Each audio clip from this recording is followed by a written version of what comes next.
इस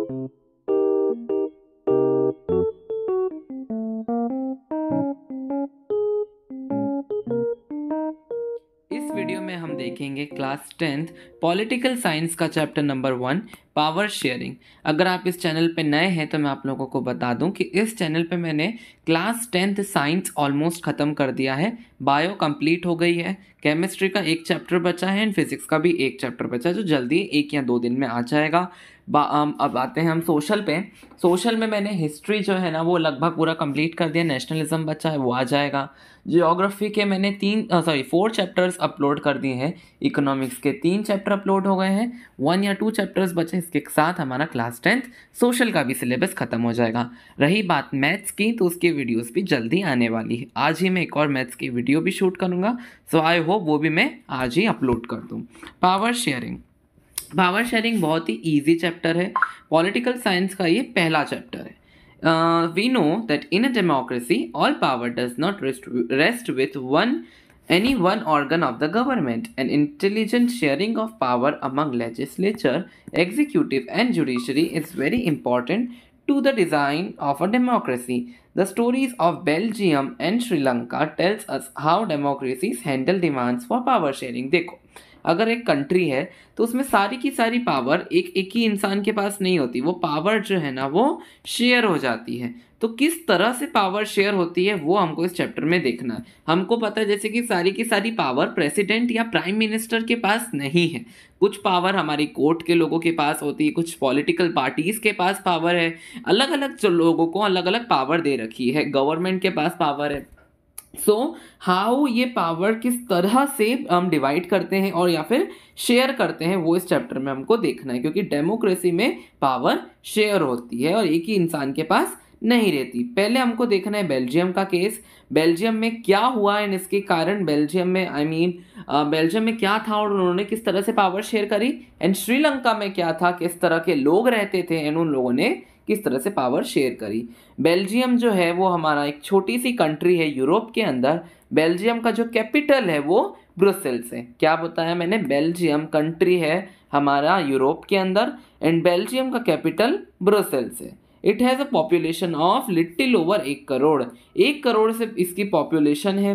it has border with France, Netherlands, Germany, Luxembourg. देख लो हमारा जो फ्रांस हो गया, नीदरलैंड्स, जर्मनी एंड लग्जमबर्ग, ये 4 दूसरी कंट्रीज इसको बॉर्डर करते हैं। जैसे इंडिया को कौन बॉर्डर करता है, हमारा पाकिस्तान, चाइना, नेपाल, भूटान, बांग्लादेश, और ये सारी जो स्टेट्स है ना ये इंडिया को बॉर्डर करती है। वैसे ही बेल्जियम को बॉर्डर करता है France, Netherlands, Germany and Luxembourg. तो हम देखेंगे the country has a complex ethnic population. अब एथनिक कॉम्प्लेक्स समझ जाओ, इस जो ये बेल्जियम जो कंट्री है ना वहाँ पे डिफरेंट टाइप के लोग रहते हैं, इसको एथनिसिटी बोला जाता है। जितने डिफरेंट टाइप के लोग वहाँ मौजूद हैं वो उसको एथनिसिटी बोला जाता है। Ethnic a social division based on shared culture, बिल्कुल कल्चर शेयर करके जो लोग रहते हैं। People belonging to the same ethnic group believes in their common descent because of similarities of physical type of or of a culture or both they need not always have the same religion or nationality. बिल्कुल जो एक ethnic group के लोग हैं ना वो आपस में शेयर करके रहते हैं, दूसरे टाइप के लोग आपस में खुश रहते हैं बिकॉज उनको पता है कि उनका कल्चर एक है। जैसे हमारे इंडिया में डिफरेंट टाइप के लोग हैं, हिंदी बोलने वाले, गुजराती बोलने वाले, मराठी बोलने वाले। तो अब जैसे कोई गुजराती और गुजराती है तो वो आपस में बहुत जल्दी फ्रेंड बन जाएंगे बिकॉज उनका कल्चर सेम है। कोई मराठी और मराठी ऑफ कोर्स वो भी जल्दी फ्रेंड बनेंगे आपस में। तो वैसे गुजराती, मराठी, हिंदी बोलने वाले सब साथ रहते हैं, बट अगर उनका कल्चर सेम हो तो वो अच्छे से हैप्पीली रह पाते हैं। कॉम्पोजिशन इतना ज़्यादा इंपॉर्टेंट है, मैं क्या बताऊँ, सबसे ज़्यादा क्वेश्चंस यहीं से आने वाले हैं। तो ये जो है ना ये बताया गया है कि कितने % लोग बेल्जियम, पहले बेल्जियम की बात करेंगे देन उसकी ब्रुसेल्स, उसकी कैपिटल की भी बात करेंगे।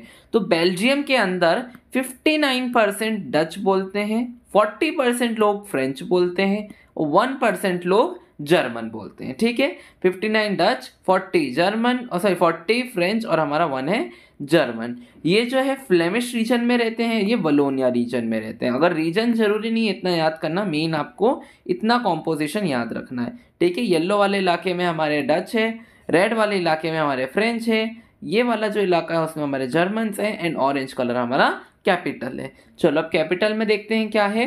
कैपिटल में 80% लोग फ्रेंच बोलते हैं एंड 20% लोग डच बोलते हैं। बट अगर आपने ध्यान दिया हो तो पहले कितने लोग थे हमारे 59 या फिर ऑलमोस्ट 60% जो लोग थे ना वो डच बोल रहे थे एंड 40% लोग हमारे, मैंने राउंड ऑफ लिया, अगर आप चाहो तो एक काम करते हैं अपन सही लिख लेते हैं राउंड ऑफ से अच्छा, तो हमारे 59% लोग डच बोल रहे थे एंड 39 ना ऐसा सॉरी 40% एंड 40% लोग हमारे फ्रेंच बोल रहे थे।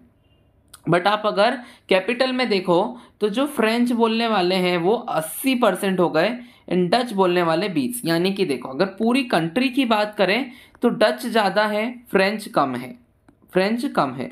बट अगर आप छोटे से कैपिटल की बात करेंगे तो फ्रेंच बहुत ज़्यादा है एंड डच कम है। ठीक है, ये एक अलग से प्रॉब्लम है हमारे बेल्जियम में। अब आगे देखते हैं क्या होता है। Dutch speaking community people are minority in the capital and majority in country. बिल्कुल, डच जो है कैपिटल में माइनॉरिटी है एंड पूरी सिटी जो है ना, कंट्री सॉरी, उसमें वो मेजॉरिटी है। फ्रेंच स्पीकिंग कम्युनिटीज़ जो थी ना, फ्रेंच बोलने वाले लोग थोड़े अमीर थे, पावरफुल थे, which was resented by Dutch speaking community who got the benefit of economic development and education much later। तो वो जो थे ना वो डच लोगों से थोड़े आगे थे एंड डच लोगों को बेचारों को थोड़ा अपना एजुकेशन एंड डेवलपमेंट बाद में मिला। This led to tension between the Dutch speaking, ये डच है, डच नहीं, Dutch speaking and French speaking communities during 1950s and 1960s. The tension between these two community was more severe in Brussels। अब देखो तो क्या हुआ, Dutch कभी यहाँ ज़्यादा और यहाँ कम, और कभी फ्रेंच यहाँ कम और यहाँ ज़्यादा। दैट्स वाई यहाँ इन दोनों लैंग्वेज कम्युनिटीज़ में टेंशन बिल्डअप हो गई, यानी कि एक तरीके से लड़ाई बिल्डअप होने लग गई। तो अब इसको बेल्जियम कैसे डील करेगा, आगे देखते हैं।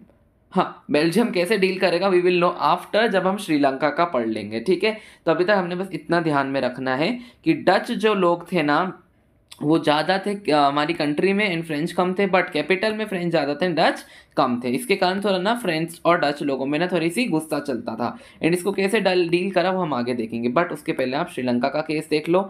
श्रीलंका एक आइलैंड नेशन है, बिल्कुल हमको पता है, सदर्न कोस्ट ऑफ तमिलनाडु के सदर्न कोस्ट में मिलता है।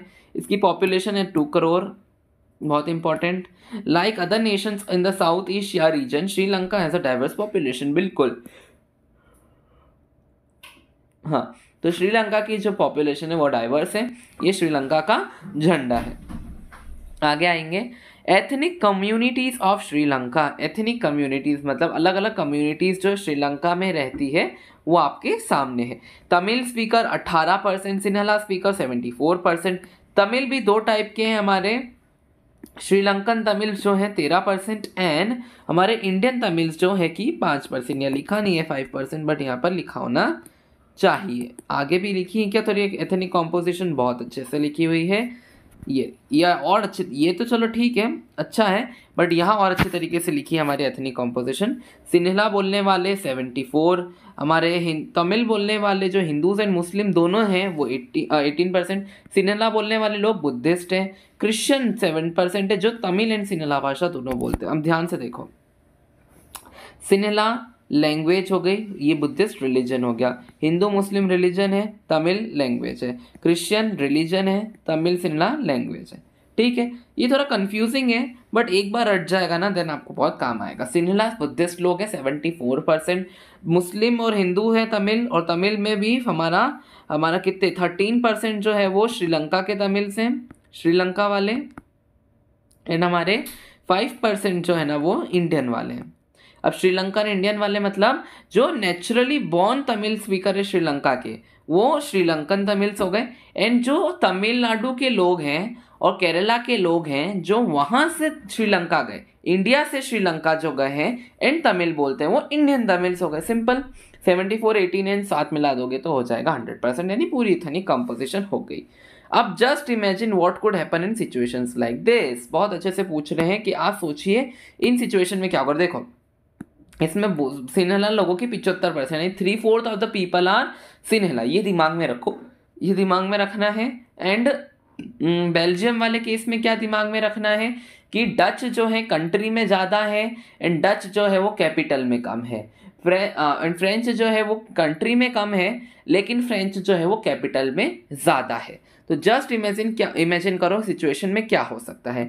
Belgium, the Dutch community could take advantage of its numeric majority and force its will to the French and German speaking population. बिल्कुल, क्योंकि अगर कंट्री ऑफ कोर्स बड़ी होती है कैपिटल से, तो डच लोग क्या कर सकते हैं, क्योंकि वो 60% है, तो वो क्या कर सकते हैं, वो एडवांटेज ले सकते हैं, हाँ, तो वो एडवांटेज ले सकते हैं अपनी मेजॉरिटी पॉपुलेशन का, एंड डच लोगों को, फ्रेंच लोगों को और क्रिश्चियन लोगों को दबा सकते हैं, फ्रेंच एंड जर्मन लोगों को। This would push the conflict among communities further. This could lead to a very messy partition of the country. But अगर आप सोचो तो ये बहुत ज़्यादा कॉन्फ्लिक्टिंग होगा ना, बिल्कुल, अगर किसको किसी के नीचे या फिर किसको अच्छा लगता है कि कोई मेरे पे राज करे, दैट्स वाई ये कॉन्फ्लिक्ट्स पैदा कर सकता है। This could lead to a very messy partition भी हो सकता है कंट्री का। बोथ द साइड्स को क्लेम कंट्रोल ओवर ब्रुसेल्स, और दोनों में से कोई भी एक साइड ब्रुसेल्स का कंट्रोल ले लेगी। इन श्रीलंका का सोचो, सिनिला कम्युनिटी देखा हमने 74% है, enjoyed an even bigger majority and could impose its will to the entire country. बिल्कुल, अब देखेंगे मेजॉरिटेरियनिज्म इन श्रीलंका, एंड उसके बाद हम देखेंगे हमारा, एक सेकेंड, बेल्जियम का कहाँ है, बेल्जियम का नहीं क्या, इतना सब श्रीलंका का ही है। हाँ, फिर बेल्जियम में क्या हुआ, पहले हम देखेंगे श्रीलंका में क्या हुआ था, एंड उसके बाद बेल्जियम में क्या हुआ। श्रीलंका में लोगों ने कर दिया मेजॉरिटेरियनिज्म। मेजॉरिटेरियनिज्म एक शब्द है, इसका मतलब होता है अगर एक कंट्री है उसमें एक मेजॉरिटी कम्युनिटी है, जैसे इतनी सारी एक बड़ी मेजॉरिटी कम्युनिटी है, वो अगर इस छोटी माइनर कम्युनिटी पे राज करने लगे, उसको अपना हुक्म चलाने लगे कि वो कुछ भी ना करने दे, जो मैं बोलूँ वो करना है, ऐसा हुक्म चलाए उसके ऊपर, then it is called majoritarianism. A believe that the majority community should be able to rule a country in whichever way it wants. भले जिस तरह से अच्छा कर रहा, अच्छी तरीके से चला रहे हो तो चलाओ, बुरी तरीके से चला रहे हो तो वो भी चलेगा, जो उसकी मर्जी हो उस तरह से वो रूल करेगी, by disregarding the wishes and needs of the minority। बिल्कुल, माइनॉरिटी की ना सुनते हुए, उनकी विशेष की ध्यान नहीं रखते हुए। फिर क्या हुआ, when Sri Lanka emerged as an independent country, बहुत ज़्यादा इंपॉर्टेंट एमसीक्यू है, श्रीलंका इंडिपेंडेंट कहाँ हुआ, यहाँ लिख देता हूँ बड़े बड़े अक्षरों में, 1948 में। तो श्रीलंका 1948 में इंडिपेंडेंट हुआ। The leaders of the Sinhala community dominated the government by virtue of their majority। अब क्या हुआ, सिन्हला कम्युनिटी ने पूरी कंट्री में डोमिनेशन शुरू कर दी। उन्होंने ना ही तमिल लोगों की बात सुनी, ना ही क्रिश्चियन लोगों की बात सुनी, उन्होंने मेजॉरिटेरियनिज्म शुरू कर दिया, अपने धर्म का प्रचार करने लग गए, हर जगह मतलब खुद का ओहदा बड़ा कर लिया उन्होंने, जिसके कारण तमिल एंड क्रिश्चियन लोगों को नुकसान हुआ, उनको अच्छा नहीं लगा। ऐसा का रिजल्ट, अब क्या रिजल्ट आएगा अगर कोई अपनी दादागिरी दिखाएगा। Democratically elected government adopted a series of majoritarian measures to establish Sinhala supremacy. अब गवर्नमेंट जो थी उसने भी ऐसे ऐसे मेजर्स लाना चालू कर दिया जो सिन्हला कम्युनिटी को फेवर करते थे। गवर्नमेंट ने ऐसी पॉलिसी शुरू कर दी जो सिन्हला लोगों को फायदा करते थे। क्या क्या चालू करा उन्होंने, 1956 में क्या क्या हुआ ये देखो, एक एक्ट पास हुआ जिसने सिन्हला भाषा को ऑफिशियल भाषा घोषित कर दिया पूरे श्रीलंका की, जिससे तमिल की ऑफ कोर्स डिसरिस्पेक्ट हुई। वहाँ तमिल बोली जाती थी, वहाँ हिंदी बोली जाती थी, एंड वहाँ पर ये सिन्हला तो बोली जाती ही थी। एंड दैट इज़ वाई, अगर आप सोचो गवर्नमेंट ने 1956 की बात हो रही है, अगर 1956 में गवर्नमेंट सिन्हला को ऑफिशियल भाषा घोषित कर देगी, then of course Tamil and Christian शायद तक इंग्लिश भी बोलते होंगे, तो उन लोगों की भाषा की डिसरिस्पेक्ट हुई। Sinhalese were given preferential treatment in governmental jobs and universities position. बिल्कुल, सिन्हला लोगों को है ना तरफदारी की जाती थी उनकी, मतलब उनको पोस्ट दे देते थे गवर्नमेंट की जॉब में बढ़िया बढ़िया, उनको यूनिवर्सिटीज में अच्छी पोजीशंस मिल जाती थी, वो स्टूडेंट अच्छे थे, कोई भी यूनिवर्सिटी ज्वाइन कर सकते थे। तो सिन्हला लोगों को प्रेफरेंस देना, मतलब उनको प्रिफर किया जाता था एज कम्पेयर, मतलब इतनी ज़्यादा प्रेफरेंस नहीं दी जाती थी जितनी तमिल लोगों को इतनी प्रेफरेंस नहीं दी जाती थी जितनी सिन्हला लोगों को देते थे। थर्ड, एक नया कॉन्स्टिट्यूशन बना जिसने कहा कि आपको बुद्धिज्म को प्रोटेक्ट करना है, इसको अडॉप्ट करके इसको फॉस्टर बुद्धिज्म यानी स्प्रेड करना है बुद्धिज्म को। तो अब आप ही सोचो कि वहाँ पे मुस्लिम लोग भी रहते थे, वहाँ हिंदू लोग भी रहते थे, वहाँ क्रिश्चियन लोग भी रहते थे, बट आप सोचो कि न्यू कॉन्स्टिट्यूशन ने लागू कर दिया कि आपको सिर्फ और सिर्फ बुद्धिज्म पे ध्यान देना है, बुद्धिज्म को प्रोटेक्ट करना है एंड उसको स्प्रेड करना है। तो आप ही सोचो कि बाकी लोगों को बुरा नहीं लगेगा क्या? ऑफ कोर्स लगेगा। Fourth, all these government measures coming one after the other gradually increased the feeling of alienation among the Sri Lankan Tamils. तो ये सब आने लग गई ना, ये गवर्नमेंट ने ये काम, देखो बस 3 में शॉर्ट 10 सेकंड में बता देता हूँ। गवर्नमेंट ने एक एक्ट पास करा जिससे सिन्हला ऑफिशियल लैंग्वेज हो गई। गवर्नमेंट प्रीफर्निशियल पॉलिसीज बनाती थी सिन्हला लोगों के लिए। एंड गवर्नमेंट ने नया कॉन्स्टिट्यूशन लॉन्च करा जिससे सिन्हला को प्रोटेक्ट एंड स्प्रेड करना लागू कर दिया गया। इसके कारण श्रीलंका के तमिल लोगों को एंड मुस्लिम लोगों को एंड क्रिश्चियन लोगों को, तीनों को बुरा लगा। अब देखते हैं क्या होता है। रिएक्शन क्या दिया? अब उनको तो बुरा लगा ही, तो उन्होंने क्या करा? They felt that none of the major political parties led by the Buddhist Sinhala leaders was sensitive to their language and culture. उन्होंने देखा कि जितने भी बुद्धिस्ट सिन्हला लोग थे ना, कोई भी इतने अच्छे नहीं थे, सेंसिटिव मतलब कोई भी अच्छा इंसान नहीं था वहाँ पे जो उनकी लैंग्वेज एंड कल्चर की रिस्पेक्ट करे। They felt that the constitution and government policies denied them equal political rights and discriminated against them in getting job। बिल्कुल, अब उनको क्या लगा कि देखो हमको इक्वल भी ट्रीट नहीं किया जाता, हम जब जॉब लेने जाते तो सिन्हला वालों को जॉब दे देते हैं, हम बेचारे तमिल को तो जॉब ही नहीं मिलती, बिल्कुल उनको डिस्क्रिमिनेशन की जाती है कि जॉब लेने में। इसलिए श्रीलंकन तमिल्स ने बोला कि हमको ये 3 चीज़ें चाहिए। बिल्कुल क्वेश्चन आता है, एक सेकेंड, मैंने आपको क्वेश्चन नहीं बताया कि अभी तक इतने पोर्शन से क्वेश्चन क्या आएंगे, आई एम सो सॉरी, अभी बता देता हूँ। ये कोई क्वेश्चन नहीं आने वाला यहाँ से कोई क्वेश्चन नहीं आएगा। ये बहुत इंपॉर्टेंट हिस्सा है, ये पूरा पढ़ो। एथनिक 1 मार्क में पूछा जा सकता है। ये 4 पॉइंट्स एमसीक्यू में आएंगे, बिल्कुल एमसीक्यू में आने वाला है ये 4 चीज़ें। आगे बढ़ो, ये चीज़ एमसीक्यू में आएगी। ये जो हिस्सा है ये क्वेश्चन एमसीक्यू में आ सकता है, ये भी बिल्कुल, ये तो अंडरस्टैंडिंग वाली बात है ना ये वाली। एंड ये कुछ नहीं आएगा। 3rd पॉइंट, श्रीलंका का केस में ये बिल्कुल इंपॉर्टेंट एमसीक्यूज़ हैं। ये पूरा ऐसा का ऐसा आपको श्रीलंकन एंड इंडियन तमिल्स के बारे में रटना है। ये तो भाई कितनी बार पूछा गया है, ये बिल्कुल अच्छे से आना चाहिए। ये कुछ नहीं आने वाला। मेजॉरिटेरियनिज्म की डिफाइन आएगी।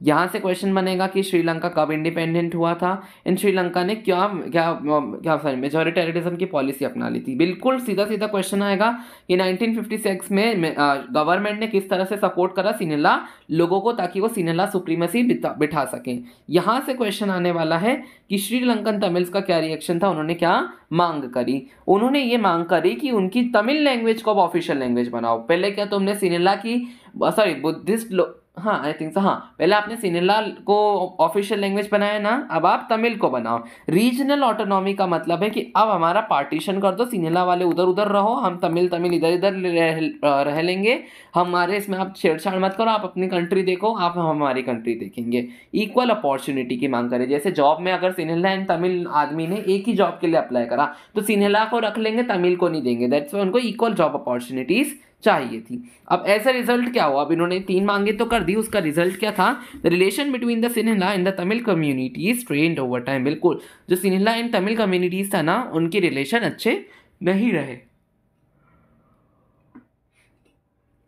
But their demand for more autonomy to provinces populated by the Tamil and rapidly denied. जो भी वो इतना उन्होंने मांग करी कि हमको खुद की ऑटोनॉमी बनानी है, हमको खुद का ये चाहिए वगैरह, उसको डिनाई कर दिया जाता था। By 1980s several political organizations formed demanding on independent Tamil Eelam. बिल्कुल, एक 1980s में बहुत सारी पॉलिटिकल ऑर्गेनाइजेशन बनाई गई जो इंडिपेंडेंट तमिल एलम की मांग करती हैं। एलम क्या होता है? स्टेट, यानी कि वो इंडिपेंडेंटली रहना चाहते हैं हम तमिल लोग, वो सिन्हला सुप्रीमेसी के अंडर नहीं रहना चाहते।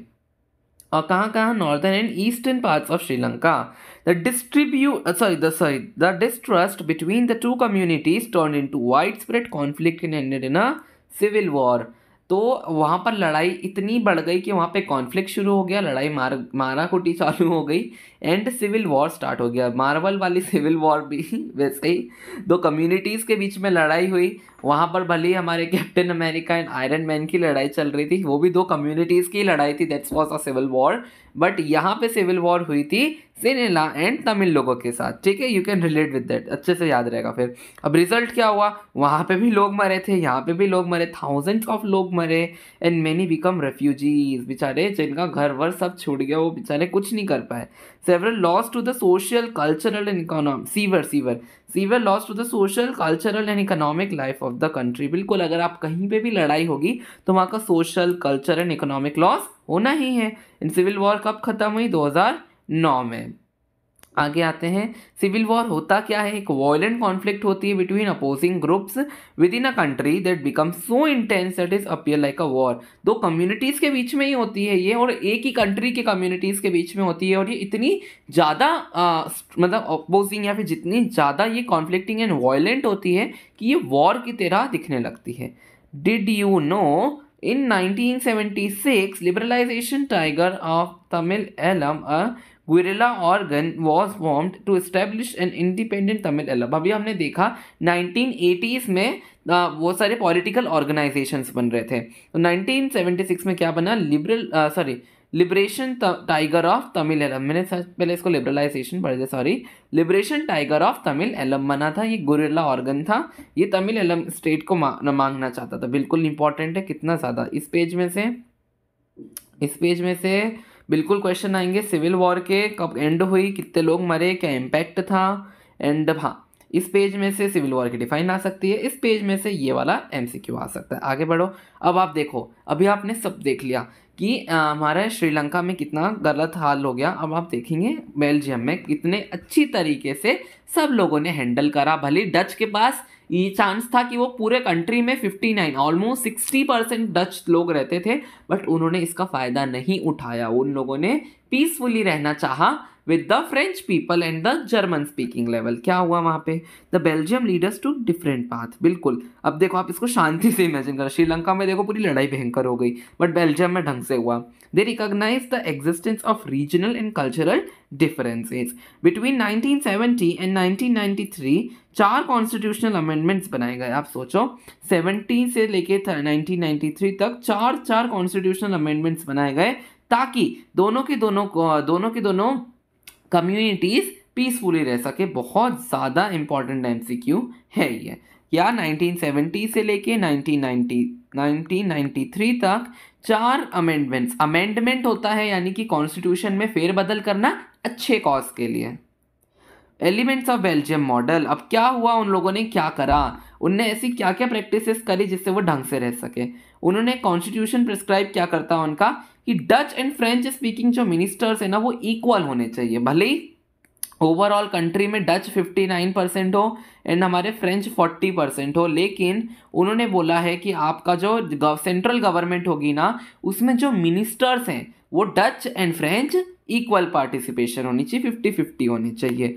Subordination of the state government. अब देखो, आप सभी को पता है एक सेंट्रल गवर्नमेंट होती है एंड उसके नीचे आती है स्टेट गवर्नमेंट एंड देन हमारी लोकल गवर्नमेंट। अब आपको अभी वहाँ पे बेल्जियम में लोकल गवर्नमेंट को आप भूल जाओ, सेंट्रल एंड स्टेट याद रखो। अब आपको पता है कि ऑफकोर्स सेंट्रल गवर्नमेंट की पावर स्टेट गवर्नमेंट के कंपैरिजन में ज़्यादा होती है। दैट इज़ वाई इसकी जो पावर जो थी ना, वो स्टेट गवर्नमेंट को दी गई सेंट्रल की, ताकि सेंट्रल गवर्नमेंट और स्टेट गवर्नमेंट इक्वली उनको इक्वली ट्रीट करा जा सके। Many powers of the central government have been given to state government of the two regions of the country।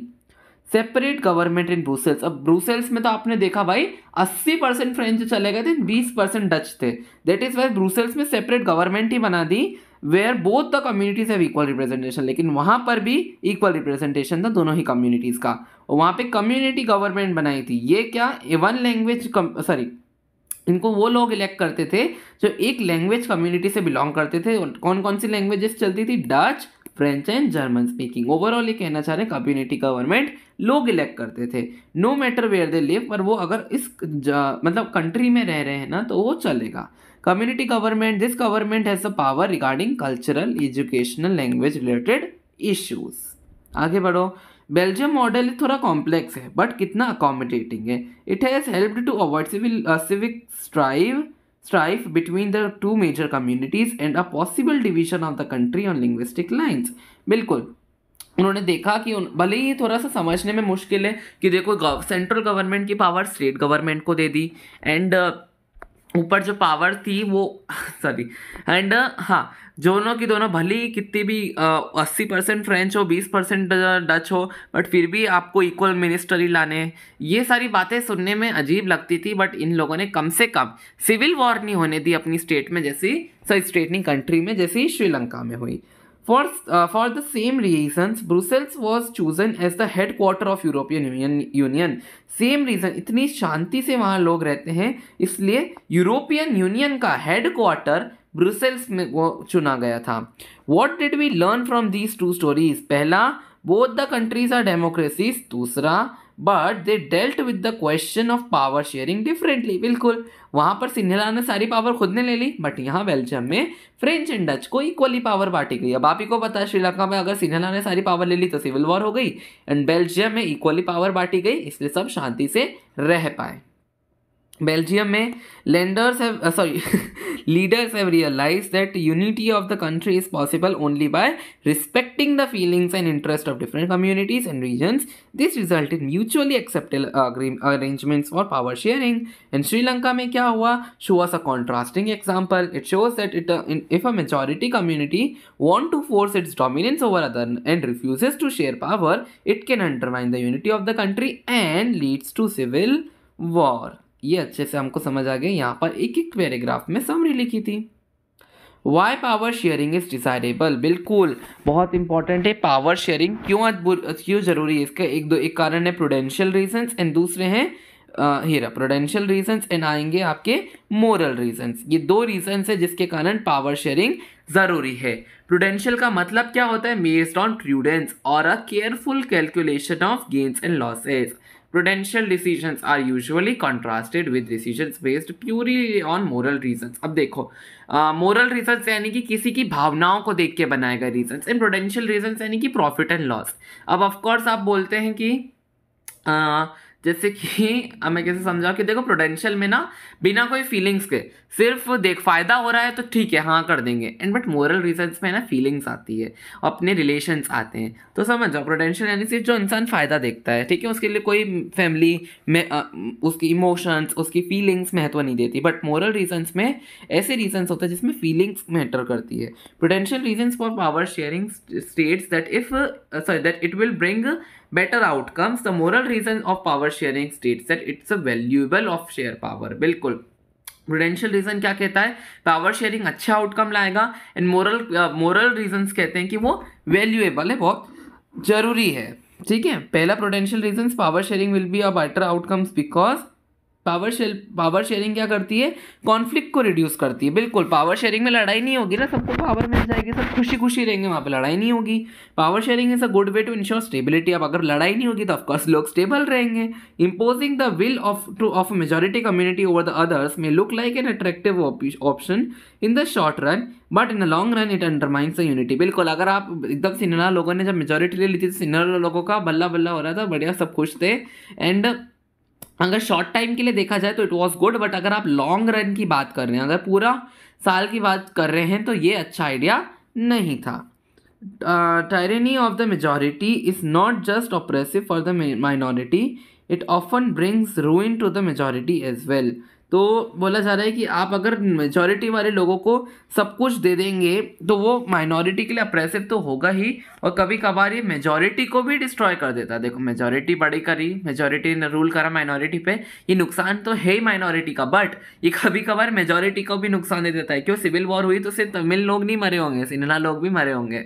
Moral reason देख लो भाई ये है ना बहुत सुंदर. अब देखो प्रूडेंशियल रीजंस में ना दिमाग वाले रीजन से प्रॉफिट लॉस बिल्कुल उन्होंने ये बात की कॉन्फ्लिक्ट कम होगी तो स्टेबिलिटी होगी ये सारी बातें करी. बट मोरल रीजन में आप सोचोगे इसमें सुंदर सुंदर बातें लिखी. Power sharing is the very spirit of democracy. अगर डेमोक्रेसी है तो ऑफकोर्स आपको पावर बांटनी ही पड़ेगी. स्पिरिट है. A democratic rule involves sharing of power with those affected by its exercise and who have to live with its effect. बिल्कुल आप एक democratic rule में उन लोगों के साथ पावर शेयरिंग करते हो जो उसकी एक्सरसाइजेस पे अफेक्ट आएगा जैसे कि पीपल, आप लोगों के साथ पावर शेयर करते हो, क्योंकि ओवरऑल लोगों को ही उस डेमोक्रेसी में रहना है एंड कुछ भी इफेक्ट आएगा तो लोगों को ही सहन करना है.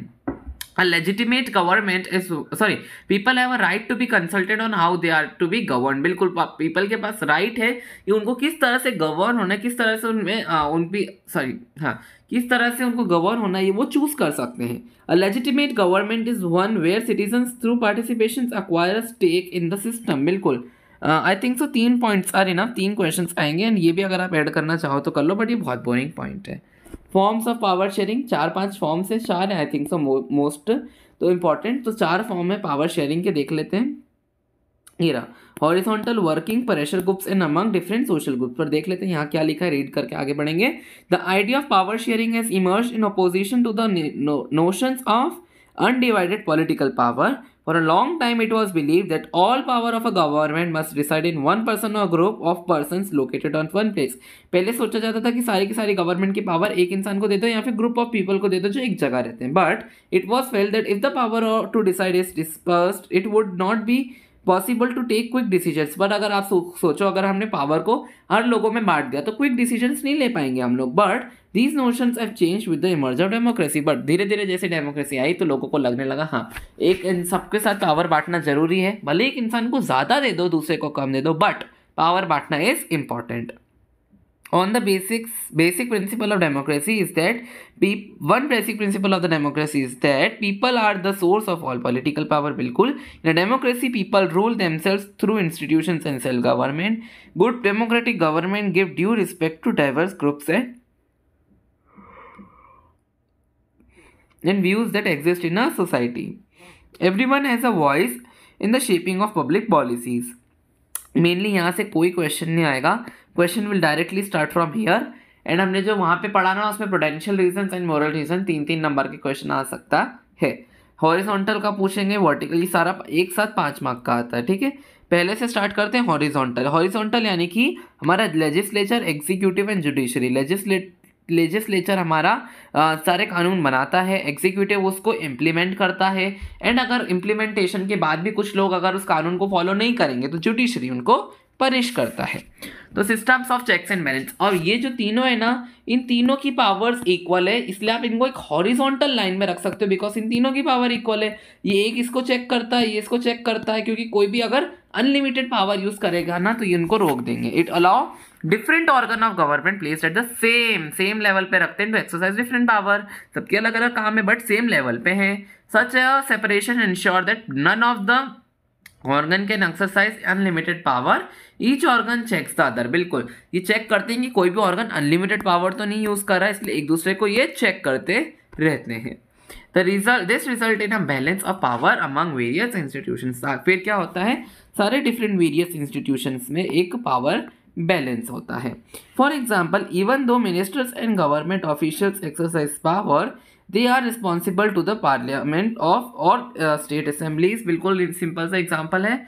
Similarly, although judges are appointed by the executive, they can check the functioning of. बिल्कुल, अगर आप भले एग्जीक्यूटिव जो है वो जज इलेक्ट करते हैं बट जज जो है ना वो एग्जीक्यूटिव एंड लेजिस्लेचर का फंक्शन देख सकते हैं. वर्टिकल देख लो, वर्टिकल में है ना अपन पावर इस तरह से बड़े से कम. देखो हॉरिजॉन्टल यानी कि सब इक्वल, बट वर्टिकल यानी एक के पास ज़्यादा उसके दूसरे के पास कम फिर तीसरे के पास और कम.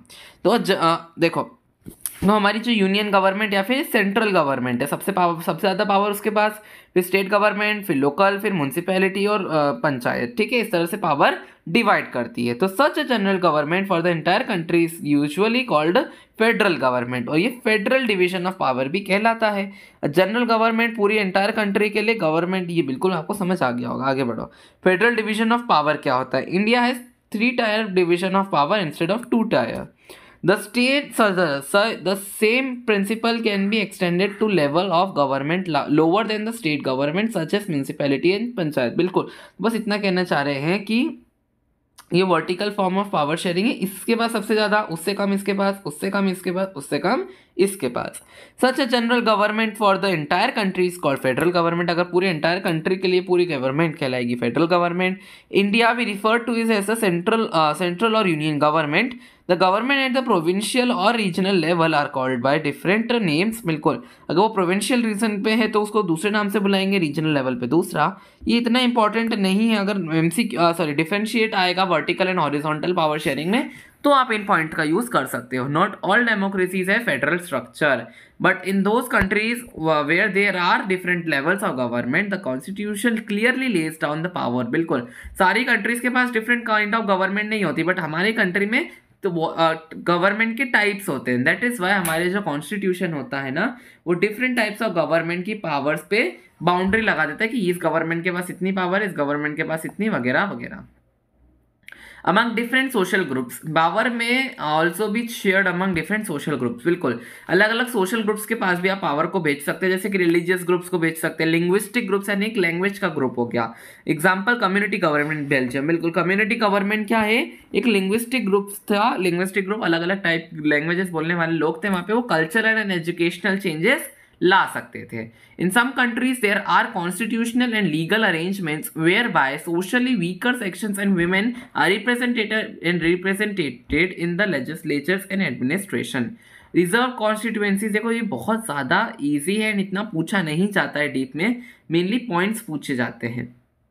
Arrangement gives space in the government and administration to diverse social groups who otherwise would feel alienated from the government. देखो यहाँ पर माइनॉरिटी को ध्यान दिया जाता है क्योंकि वो मेजरली गवर्नमेंट से ना उनको फील होता है कि हम अलग है, दूर है गवर्नमेंट से, बट यहाँ पे माइनॉरिटी का ध्यान दिया जाता है, जैसे कि बैकवर्ड क्लासेस, वुमेन, तो उन लोगों को पावर दी जाती है। उन सोशल ग्रुप जैसे कि वुमेन एंड बैकवर्ड क्लासेस को पावर दी जाती है। Power sharing arrangements can also be seen in the political parties. Pressure group को पॉलिटिकल पार्टीज को पावर देते हैं। प्रेशर ग्रुप जो पॉलिटिकल पार्टी पे प्रेशर लगाते हैं, मूवमेंट्स जो होते हैं ना, उनको पावर दी जाती है। In a democracy the citizens must have freedom और to choose among various contenders for power. बिल्कुल, लोगों के पास पावर है। ये कब खत्म होगा भाई चैप्टर? अमंग पॉलिटिकल पार्टीज को पावर दे देते हैं। तो इन contemporary democracies competition among different parties ensure that power does not remain in one hand। बिल्कुल, तो देखो ये क्या ये अच्छे से यूज करते हैं कि कंपटीशन अगर होगा ना पार्टीज में, तो ये सब ध्यान रखते हैं कि कोई भी पार्टी है ना बहुत सारी पावर यूज नहीं कर रही। इन the long run power is shared among different political parties that represent different ideologies and social group. तो अगर हम देखे जाएं तो सारे डिफरेंट पॉलिटिकल पार्टीज को पावर मिल जाती है ताकि वो अपनी तरीके से देश को चला सकें। Sometimes this kind of sharing can be direct when two or more parties form an alliance to contest elections। देखो हमारा कोलिशन गवर्नमेंट का क्वेश्चन आता है सीधे सीधे यहाँ से। कोलिशन गवर्नमेंट तब होती है जब कोई भी एक पार्टी को मेजॉरिटी वोट्स नहीं मिलते एंड कोई भी दो पार्टीज जो है ना वो साथ मिल जाती हैं, एक खड़ी बन जाती हैं, एंड फिर वो आपको पता है कि वो पूरा क्या बोलते हैं इलेक्शन जीत जाती है। अमंग इंटरेस्ट ग्रुप्स को भी पावर दिया जा सकता है। In democracy various interest groups, traders, businessmen, industrialist, farmers and industrial workers will have to share in governmental power either through participation in governmental committees और bringing influence on the decision making process. These organize popular struggles or protest against any decision to the government which they feel is wrong and put a pressure on the government to influence the decision। Pressure groups देख लो क्या होते हैं। Group of people who are organized actively for promoting and defending their common interest. यहाँ से कोई question नहीं आता है। 2011 Indian anti corruption movement, India में बहुत ज़्यादा करप्शन हो गया था, दैट इज़ वाई इस प्रेशर ग्रुप को पावर दी गई थी। इन चैप्टर कार्टून्स देख लेते हैं। चैप्टर में एक ये वाला कार्टून दिया हुआ है, fine German engineering. The cartoon जो है ना on the left refers to the problems of running the Germany's grand coalition government that includes the two major parties of the country, namely the Christian Democratic Union and the Social Democratic Party. The two parties are historically rivals to each other. They had to form a coalition government because neither of them got clear majority of seats on their own in the 2005 elections. They take divergent positions on several policy matters but still jointly run the the government. देखो इसमें ये कहा गया है, ध्यान से देखो, इस कार्टून में 2 स्टीयरिंग व्हील है, यानी कि इसके 2 ड्राइवर्स है। तो मतलब ये कहने चाह रहे हैं कोलिशन गवर्नमेंट। ऑफ कोर्स एक कार में एक ही का स्टीयरिंग व्हील होता है, बट 2 स्टीयरिंग व्हील कहना चाह रहे हैं जर्मनी की 2 पॉलिटिकल पार्टीज। कौन कौन सी थी? Christian democratic union and social democratic party. ये 2 पार्टीज थी जर्मनी में जो रूल करती थी। ये बहुत एक दूसरे से चिढ़ती थी, लड़ाई करती थी, जैसे हमारी बीजेपी एंड कांग्रेस हो गई, बिल्कुल। बट 2005 के इलेक्शन में ना इन दोनों को ही मेजोरिटी वोट नहीं आए और देखा गया एकदम सब लोग हैरान हो गए, इन्हें कोलिशन गवर्नमेंट बना ली, ये दोनों साथ आ गए। अब सोचो बीजेपी कांग्रेस साथ आ गए, हम लोगों का क्या रिएक्शन होगा। दैट्स वाई ये कार्टून बनाया गया था, ठीक है। इसमें ये हमारा 2005 का कार्टून है। Some new laws were made in Russia giving more powers to its president during the same time the US president visited Russia. तो we got a keep the rein tight while the meet. तो ये Putin आई think सो वो बोलना जा रहा है। तो the cartoon explains a good democracy opposes the idea of concentration of powers. It welcomes the idea of sharing of power for the smooth running of the government. One basic principle of democracy is that क्या बोलते हैं that people are the ultimate source of political power. Giving more power to the Russian president means power is concentrated in one person, which is against the principle of democracy. तो इसमें ये कहा जा रहा है कि इसमें ना एक उनका वो जो प्रेसिडेंट था उसको बहुत सारी पावर दे दी गई थी, बट ये डेमोक्रेसी की अगेंस्ट थी कि अगर आप एक ही इंसान को ढेर सारी पावर दे देंगे तो डेमोक्रेसी वो कैसे चला पाएगा। भाई देखो 2 इंसान हैं, वो इतनी बड़ी डेमोक्रेसी को चला रहे हैं, वो नहीं चला पाएंगे और दोनों की बस की बात नहीं है। दैट इज़ वाई ये कहते हैं कि ज़्यादा पावर एक इंसान को नहीं देनी चाहिए। इसी के साथ ये चैप्टर ख़त्म होता है। 40 मिनट्स का लेक्चर हो चुका है, 41 हो गए हैं। तो आई होप आपको पूरा चैप्टर समझ आएगा। इसको समझाने में बहुत टाइम लगता है, देखिए बहुत ज़्यादा मेहनत लगती है ना। एज अ स्टूडेंट जिसके प्री बोर्ड्स पास आ रहे हैं उनको इसको एडिट करके अपलोड करने में और ज़्यादा टाइम लगने वाला है। तो आई होप आपको वीडियो अच्छी लगी होगी, चैप्टर समझ आ गया होगा। इसके नोट्स आपको PDF डिस्क्रिप्शन में मिल जाएंगे। एंड जो भी आपको टॉपिक समझ ना आया हो, क्वेश्चंस मैंने सबके बता दिए, देखो कहाँ कहाँ से कौन सा क्वेश्चन आता है। सो आई होप आपको अच्छे से समझ आ गया हो। कुछ नहीं आए तो कमेंट बॉक्स में डाल देना, मैं क्लियर कर दूंगा आपके डाउट को। Thank you so much for watching. यहाँ तक अगर आपने देखा है इस तरह से वीडियो को लाइक कर दीजिए, चैनल को सब्सक्राइब कर दीजिए, वीडियो को शेयर कर दो अपने सारे फ्रेंड्स के साथ ताकि वो भी देख के पढ़ पाएँ जो अभी नहीं पढ़ रहे हैं। So thank you so much again for watching and bye bye.